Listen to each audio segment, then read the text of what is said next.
ये यहाँ पे आपके पास है 3 वैल्यूज। कितनी वैल्यूज हैं? 3। और पहली वैल्यू की पावर भी क्या है? 4। और लास्ट वाली की पावर भी 4। आपने इनको स्केयर बनाना है। आपने इनको क्या बनाना है? क्या बनाना है मोहम्मद? तो बेटा स्केयर बनाने का तरीका यही है कि आप इसकी जो डिग्री है ना, डिग्री की फैक्टराइजेशन कर लें। ऐसे ही है ना, अगर मैं 4 की फैक्टराइजेशन कर लूं, ये जो ऊपर इसकी डिग्री 4 है तो क्या आएगा? 2 मल्टीप्लाई बाय 2। क्या दरमियान वाली वैल्यू का कुछ करना है आपने? चलो इसको एक दफा वैसे लिख देते हैं, -30x² प्लस यहाँ पे क्या नंबर है? 9 का क्या हो सकता है? तो बेटा 9 की जगह पे मैं 3 मल्टीप्लाई बाय 3 लिख सकता हूँ ना, क्योंकि 9 के जो 3 और 3 जो है ना वो 9 के फैक्टर है। तो 9 की जगह पे मैंने 3 मल्टीप्लाई बाय 3 लिख दिया। अब y की डिग्री क्या है? 4। तो 4 की फैक्टराइजेशन हो सकती है? तो मैं y वैसे लिखता हूँ, 4 की फैक्टराइजेशन कर दी तो 2 मल्टीप्लाई बाय। बस एक चीज आपने ध्यान में रखनी है, डिग्री की जब फैक्टराइजेशन करेंगे तो डिग्री की जगह पे उसके फैक्टर लिखने हैं, नीचे फैक्टर नहीं लिखने। जैसे 4y के ऊपर था तो मैंने इसके फैक्टर भी y के ऊपर लिखे हैं। ये चीज आपने अपने ध्यान में रखनी है। अब अगला स्टेप हम ये करेंगे बेटा, कितने 2 है ये? 2 की पावर 2 बन जाएगी। ऐसे ही है ना? क्या दरमियान वाली वैल्यू का कुछ करेंगे हम? दरमियान वाली वैल्यू का कुछ करेंगे? ये फिर वैसे लिख देते हैं, 30x² y²। अब ये कितने 3 हैं? 5 पास आ जाओ, तो 3 की पावर 2। y के ऊपर जो है 2 2 है तो 2 की पावर 2। अब आप गौर करो, पहली वैल्यू के ऊपर भी स्केयर आ गया और लास्ट वैल्यू के ऊपर भी दोनों के स्केयर आ गया। जब ऐसा हो तो फिर आपने स्केयर कॉमन लेके होल स्केयर बनाना होता है। फिर आपने क्या करना होता है? बेटा देखो, एक स्केयर अंदर रह जाएगा तो दूसरा कहाँ चला जाएगा? बाहर चला जाएगा। ठीक है, ये याद है ना आपको? अब अगली ये वैल्यू आपने लिखनी है यहाँ पे, 3 और y²। एक स्केयर, इसका एक स्केयर और इसका एक स्केयर कॉमन ले लिया, बाहर चला गया।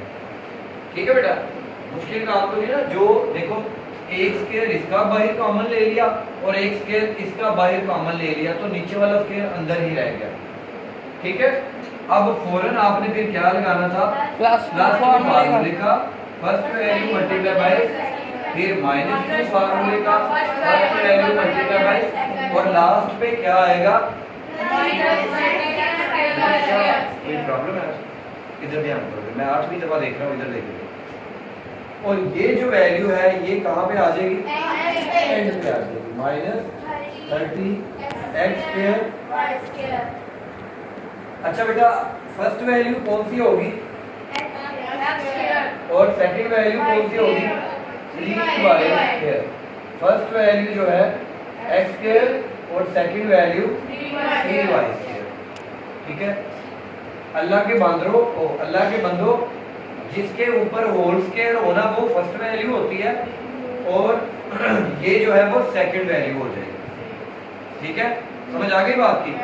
अब इन तीनों का हम स्केयर कर देंगे क्लोज। इन तीनों का स्केयर कर देंगे क्लोज। देखो बेटा, यहाँ से x² लिया, ये वाली वैल्यू, और यहाँ से 3y² लिया और इसका लिया साइन और स्केयर कर दिया क्लोज।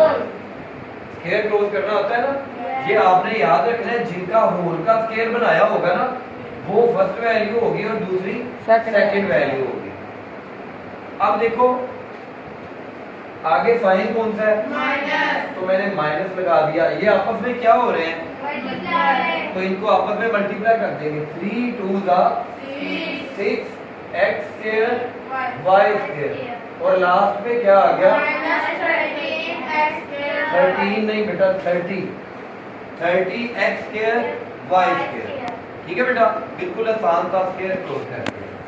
अब हम जिसका स्केयर क्लोज करते हैं इसको तंग नहीं करेंगे, नहीं तो ये हमें तंग करेंगे।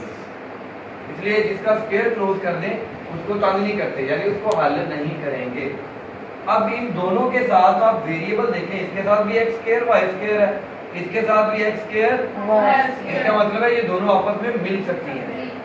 जब दोनों आपस में मिल सकती हैं फिर आप इनके साइन चेक करेंगे, साइन सेम है। जब साइन सेम हो तो इनको प्लस करते हैं। 30 और 6 कितने हो गए, और बड़ी वैल्यू का साइन आ जाएगा। पता है ना आपको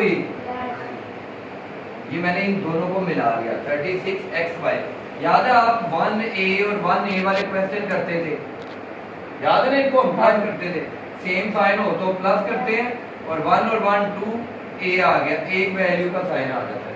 तो इसी तरह मैंने ये सेम वैल्यू थी माइनस के 6 और माइनस के 30 माइनस के 36 बना दिए। अब जिनका स्क्वायर क्लोज किया है क्या उनको हम तंग करेंगे? आप ये समझ लो ये ज़ैनब है, इसको तंग करोगे ये लड़ेगी आपके साथ। और ये 36 है